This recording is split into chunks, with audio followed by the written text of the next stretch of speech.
कोणार्क का सूर्य मंदिर, चूँकि मैं इस पर अपना मैटर बनाऊंगा, लेकिन क्या है कि अभी हाल फिलहाल में परीक्षाएं होने वाली है, रेगुलर एग्ज़ाम। तो ये मैं नवीन कुमार जी का मैंने मैटर निकाला है, जो कि पटना यूनिवर्सिटी से हैं। ठीक है, तो ये कोणार्क का सूर्य मंदिर इनका मैटर है, इसको देख लीजिए आप लोग। उड़ीसा शैली के मंदिरों में कोणार्क का सूर्य मंदिर अपना एक विशेष महत्व रखता है। यह मंदिर पूरी तरीके से मंदिर जो है पुरी से, यानी उड़ीसा के पुरी जिले से प्रायः 32 किलोमीटर की दूरी पर समुद्र के पास में उत्तर पूर्व दिशा में, यानी नॉर्थ वेस्ट डायरेक्शन में स्थित है।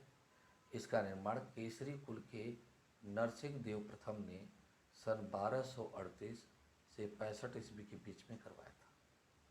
इस मंदिर की संरचना, स्थापत्य कला और शिल्पकला दोनों ही दृष्टिकोण से अनुपम है, और निरंतर धूप और वर्षा के कारण यह कृष्णकाय हो गया है, जिसके कारण इसे अब ब्लैक पगोडा के नाम से भी इसे पुकारा जाता है।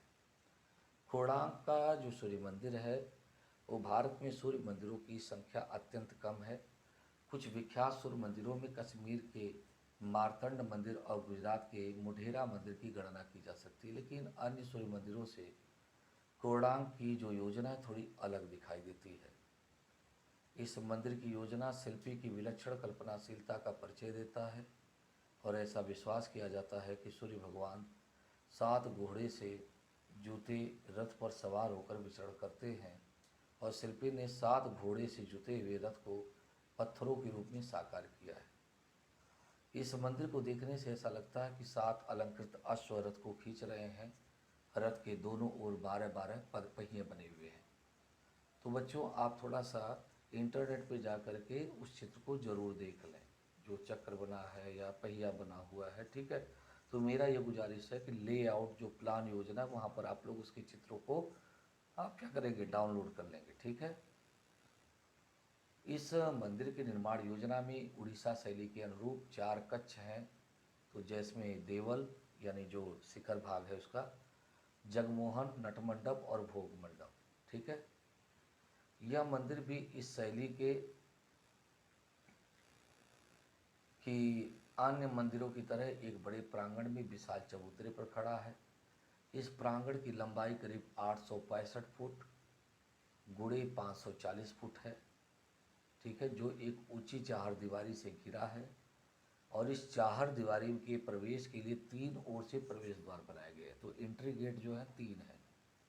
मंदिर में देवल और जगमोहन एक इकाई के रूप में परस्पर संलग्न है, लेकिन जगमोहन से देवल अधिक लंबा चौड़ा और ऊंचा है।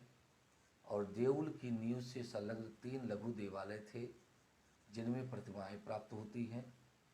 देवल के अंदर एक वर्गाकार गर्भगृह था, जिसकी छत 4 स्तंभों पर टिकी हुई है या आश्रित है। अंदर की ओर से गर्भगृह की दीवार एकदम सादी है। गर्भगृह के अंदर सूर्य की प्रस्तर निर्मित मानवाकार प्रतिमा प्रतिष्ठित है। इसका प्रवेश द्वार सदा के लिए बंद कर दिया गया है। इसका शिखर धरातल से 55 फुट ऊंचा था, जिसकी बनावट ठोस थी। इसका संपूर्ण भाग अब नष्ट हो चुका है, केवल नींव मात्र ही शेष है। इसलिए इसकी कल्पना जो है पुरी और भुवनेश्वर के, तो देखिए यहाँ पर गलत लिखा है पुरी, तो इसको समझ लीजिएगा। तो भुवनेश्वर के मंदिरों के शिखरों को देखकर की जा सकती है। मुख्य मंदिर से संलग्न जगमोहन है, और इन दोनों कक्षों के बीच 25 फुट की अंतराल की योजना दिखाई पड़ती है। जगमोहन भी थोड़ा स्क्वायर रूप में यानी वर्गाकार है, जिसकी प्रत्येक भुजा की लंबाई 100 फुट, ठीक है ना, 100 फुट है। इसके दो यानी 100 गुणे 100 फुट। तो इसके 2 प्रमुख अंग हैं, नीचे का वर्गाकार भाग, ठीक है ना, बड जिसको कहा गया है, और ऊपर का सुंडाकार भाग जिसे पीड कहा गया है। ठीक है, और निचला भाग वर्गाकार होते हुए प्रक्षेपणों का घनाकार हो गया है।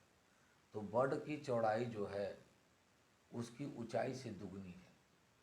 चौड़ाई जो है क्या है, ऊंचाई से क्या मिलती है, दुगनी दिखाई देती है।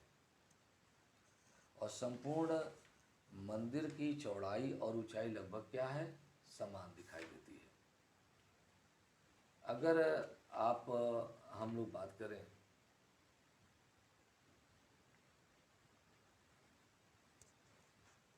अब हम बात करते हैं कि नष्ट अब जगमोहन के ऊपर 100 फुट ऊंचा सुंडाकार छत की बनावट विशिष्ट है। इसमें प्रस्तर खंडों का प्रयोग इस प्रकार किया गया है कि यह एक के ऊपर एक 3 पंक्तियां बन गई हैं और प्रत्येक पंक्ति में प्रक्षेपय के कारण, ठीक है, प्रक्षेपय के कारण छतरियाँ बन गई हैं।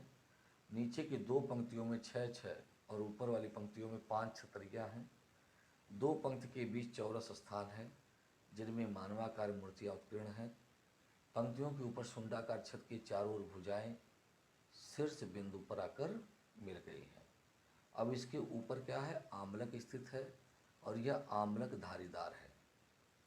उड़ीसा शैली की अन्य सुंडाकार छतों से इसका आकार अधिक विस्तृत है और इसकी विशालता के कारण भार ग्रहण करते हुए एक और छत का निर्माण किया गया है। यह भी अपर्याप्त होने पर भार ग्रहण के लिए लोहे के सहतीर इसमें क्या किए गए हैं, प्रयुक्त किए गए हैं।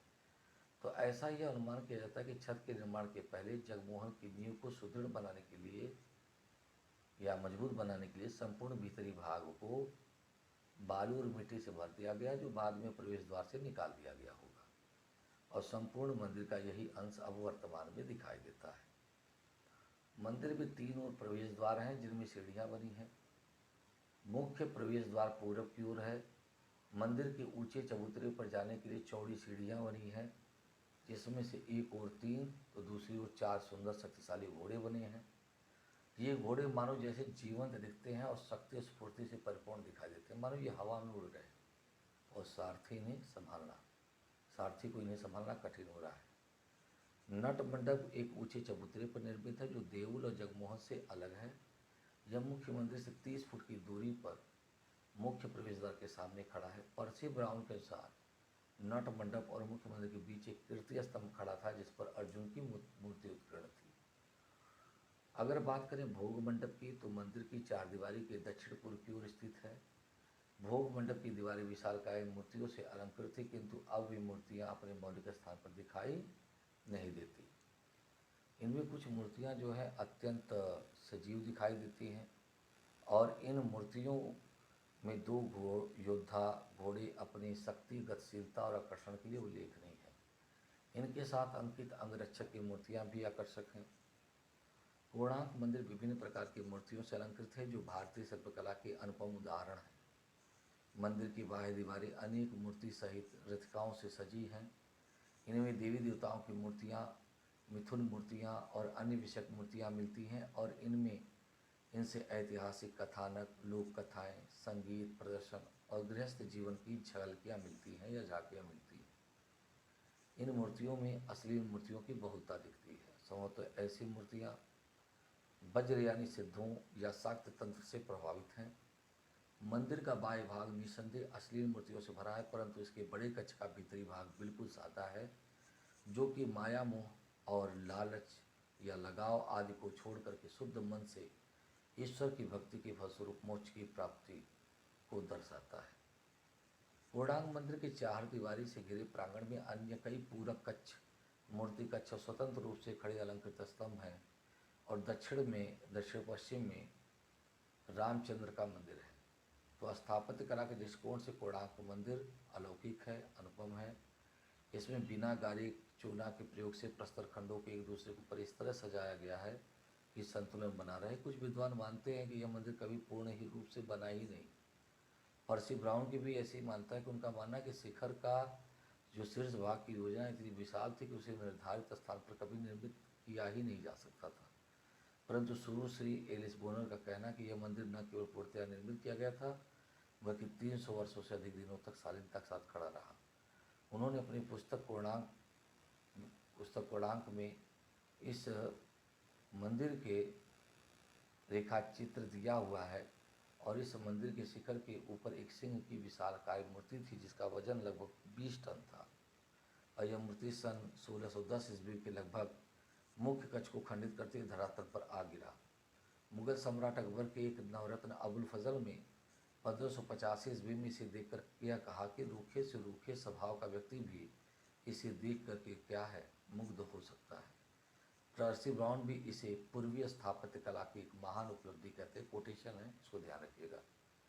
ठीक है, तो धन्यवाद। मुझे उम्मीद है सिद्धांत मंदिर का टॉपिक समझ में आया होगा। नहीं समझ में आया होगा दोबारा सुनिएगा, लेकिन चित्रों को आप इंटरनेट से जरूर देख लेंगे। धन्यवाद।